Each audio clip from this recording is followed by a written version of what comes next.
Hi friends, welcome back to value investing. किसी भी stock के प्राइस को अपवर्ड मूव करने के लिए इम्पॉर्टेंट होता है कि उसका sales as well as profit बढ़ना चाहिए। कोई भी ऐसा बिजनेस जो कि कंटिन्यूसली लॉस पोस्ट करता है तो उस शेयर में आपको कभी अपवर्ड मूव दिखाई नहीं देगा। कुछ कुछ सिनारियोज़ में इसके अपोजिट हो जाता है। जैसे मैं बात कर रहा हूँ पेनी स्टॉक्स की, बहुत बार ऑपरेटर ड्राइव करते हैं और उसमें रिटेल इन्वेस्टर फंस जाते हैं। सेकंड, कभी कभी ऐसे स्टॉक भी होते हैं जहाँ पे सेल्स ग्रोथ और प्रॉफिट ग्रोथ इनका वाला निगेटिव रहता है, या फिर सेल्स ग्रोथ हमें दिखाई देता है लेकिन प्रॉफिट ग्रोथ निगेटिव रहता है, बट स्टिल स्टॉक का प्राइस अपवर्ड जाता है, जिसका कि एक एग्जांपल है टाटा मोटर्स। तो ऐसे क्यों होता है? जनरली इन्वेस्टर्स जो होते हैं वो स्टॉक का फ्यूचर देखते हैं, मतलब क्या आने वाले टाइम पे ये स्टॉक निगेटिव से, जो इनके सेल्स निगेटिव है या फिर सेल्स अगर फ्लैट है लेकिन प्रॉफिट निगेटिव है, तो क्या ये आने वाले टाइम पे रिकवर हो सकता है और अच्छा खासा गेन दिखा सकता है प्रॉफिट में। तो अगर उनको चांसेस लगता है तो वहाँ पे इन्वेस्टमेंट आती है, और जो कि मतलब इनके सेल्स और प्रॉफिट ग्रोथ निगेटिव होते हुए इसका स्टॉक प्राइस हमें कम दिखाई देता है, तो उस लेवल पे अच्छा खासा बाइंग होकर अच्छा खासा रिटर्न मिलने की एक्सपेक्टेशन होती है, जो कि यही चीज़ हुआ है टाटा मोटर्स की इसमें। अगर आप टाटा मोटर का ईयर ऑन ईयर बेसिस पे जो सेल्स का नंबर रहता है, जैसे मार्च 2019 में आप देख सकते हैं सेल्स का नंबर जो इनका वाला 3 लाख करोड़ का रहता था, वो मार्च 2020 में डाउन होकर 2,60,000 करोड़ का हुआ है। मार्च 2021 में ये नंबर और डिक्रीज़ हुआ है 2,50,000। और अगर हम लोग नेट प्रॉफिट की बात करें तो इसमें भी देख सकते हैं आप, लॉस ही हमें देखने के लिए मिल रहा है लास्ट 3 ईयर्स, राइट। तो यहाँ पे एक अच्छी चीज़ क्या हुई है, लोगों को लगता है कि यहाँ पे लॉस कवर हो रहा है, यानी ये प्रॉफिट की तरफ बढ़ रही है, डेफिनेटली बढ़ रही है। लेकिन जब तक ये लॉसेस को पूरा कवर करके प्रॉफिट न दिखा दे, तब तक इसमें उस लेवल का जंप नहीं देखने के लिए मिलेगा। तो यही मैं कहने जा रहा था कि कुछ बिजनेसेस ऐसे होते हैं कि जिनका अपॉर्चुनिटी लगता है कि आने वाले टाइम पर अच्छा खासा ये परफॉर्म कर सकते हैं। तो टाटा मोटर्स में जो था वो बेसिकली ईवी सेगमेंट में था। जब तक बिज़नेस प्रॉफिटेबल नहीं बनता है तब तक शेयर के प्राइस में जैसा चाहिए वैसा जंप देखने के लिए नहीं मिलता है। इसीलिए अभी इस स्टॉक में हमें जितना चाहिए उतना जंप देखने के लिए नहीं मिल रहा है। सेकंड चीज़, आज ये ऑलमोस्ट 10% का लोअर सर्किट लगा था, उसके बाद थोड़ा सा रिकवरी देखने के लिए मिला, लेकिन वो भी रिकवरी जो लोअर सर्किट था उसी के प्राइस के आसपास है। तो इसको जैसा चाहिए वैसा हम लोग रिकवरी नहीं बोल सकते।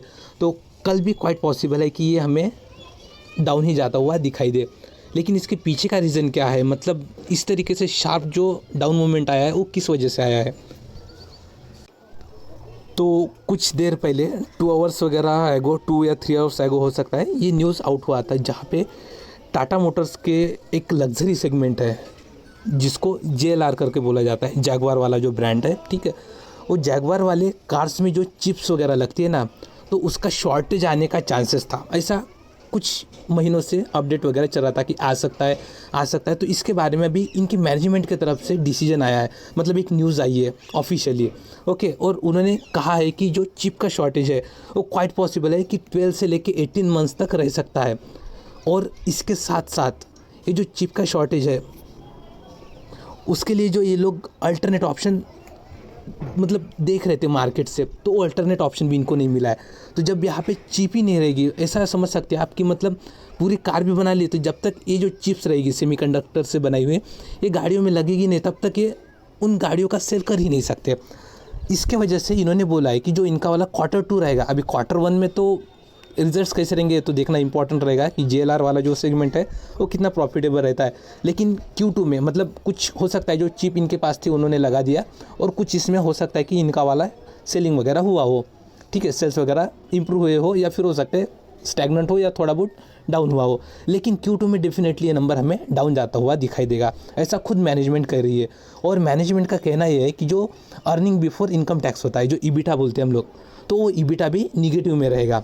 अभी EBITDA निगेटिव, इसका मतलब ये आने वाले Q1 Q2 में भी प्रॉफिट पोस्ट नहीं कर सकते, दोनों भी क्वार्टर में। ऑलरेडी इंडिया लॉकडाउन के फेज से गया है, जो यहाँ पे मतलब थोड़ा बहुत लॉकडाउन हुआ था, और अदर कंट्रीज़ में भी जैसे UK वगैरह में इनका काफ़ी अच्छा खासा सेल होता है शायद, इनका वाला जैगवार का। तो वहाँ पे भी हो सकता है कि कुछ मतलब कंस्टेंट्स वगैरह आए हो जिसकी वजह से इनके सेल्स वगैरह डाउन जाने के चांसेस है। तो इस सिनारियो की वजह से ये कम्प्लीटली एक थोड़ा सा मतलब एक इश्यूज़ की तरफ से ये टाटा मोटर जा रही है। अभी इन इशू की वजह से Q1 और Q2 का जब मैनेजमेंट बोल रही है कि हमारा प्रॉफिट आ ही नहीं सकता है, तो यहाँ पे 2 क्वार्टर के लिए इन्वेस्टेड कौन रहना चाहेगा? डेफिनेटली जो लॉस मेकिंग है, मतलब जिस 2 क्वार्टर में प्रॉफिट आएगा ही नहीं, तो डेफिनेटली सेल के प्राइस में जंप देखने के लिए नहीं मिलेगा। सेल्स का प्राइस उल्टा डाउन जा सकता है। तो जैसे सेल्स का प्राइस अगर डाउन जाएगा तो डेफिनेटली ये तो करेक्टेड प्राइस पे आपको मिलेगा। तो फिर कौन यहाँ पे इन्वेस्टेड रहने चाहिए? इसीलिए इस स्टॉक में आज हमें 10% का लोअर सर्किट देखने के लिए मिला था, और आने वाले टाइम पे भी हो सकता है कि ये थोड़ा बहुत और हमें डाउन जाता हुआ दिखाई दे और किसी जगह पे ये सपोर्ट ले ले। तो वो सपोर्ट कहाँ पे ले सकता है उसका मैं आपको एक रफली एनालिसिस बता देता हूँ। बट ये भी सपोर्ट उतना काम करेगा कि नहीं, डाउट रहेगा। क्योंकि जब सपोर्ट उस केस में आता है जब मतलब कुछ थोड़ा बहुत बैड न्यूज़ है, अगर ये बहुत ज़्यादा अगर निगेटिवली ले लिया तो डेफिनेटली उस सपोर्ट को भी ये ब्रेक कर सकता है। तो अभी हम लोग थोड़ा सा सपोर्ट के बेसिस पे इसका एनालिसिस करते हैं। यहाँ पे मैं अर्ली स्टेज का एक सपोर्ट बता रहा हूँ आपको, जो कि एक निकल के आता है 290 के प्राइस पे।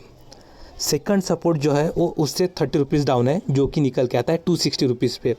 और अगर इस स्टॉक ने अगर Q1 के अर्निंग्स अच्छे नहीं आए, राइट, और उसके बाद अगर इसने डाउन मूवमेंट अगर स्टार्ट कर दिया, तो तीसरा वाला सपोर्ट तो बहुत नीचे है, जो कि 200 के नीचे भी निकल के आता है। वो प्राइस है 185 रुपीज़ का। तो क्वाइट पॉसिबल है कि आने वाले टाइम पे ये 260 पे तो दिखाई दे ही, लेकिन अगर अर्निंग्स से अगर डिसअपॉइंटमेंट हो जाते हैं शेयर होल्डर, तो डेफिनेटली उस टाइम पे ये 185 के लेवल्स भी आने वाले टाइम पे दिखाई दे सकता है। अभी इसको इस स्टेजेस पे एक्युमुलेशन करना चाहिए या नहीं, इसका डिसीजन मैं आपके ऊपर छोड़ता हूँ। मैं जनरली लॉस मेकिंग कंपनीज़ में पैसा नहीं लगाता हूँ। जिन्होंने ईवी सेगमेंट के रिलेटेड इस शेयर में इन्वेस्टमेंट करने का सोचा है, डेफिनेटली आपको अगर कंटिन्यू रहना चाहते हैं तो आप डेफिनेटली कंटिन्यू रह सकते हैं, लेकिन ये सपोर्ट लेवल भी आप ध्यान में रखिए जहाँ पे स्टॉक आ सकता है। ये तो था छोटा सा एनालिसिस इस वीडियो के बारे में, टाटा मोटर्स के बारे में, जहाँ पे हम लोगों ने इसका बैड न्यूज़ भी देखा, लेवल्स भी देखे, और साथ ही साथ इसमें आज 10% का लोअर सर्किट क्यों लगा था इसका रीज़न भी जान लिया। अगर ये एनालिसिस अगर आपको अच्छा लगा है तो इस वीडियो को लाइक करिए और इस चैनल को सब्सक्राइब करिए। Thanks for watching this video.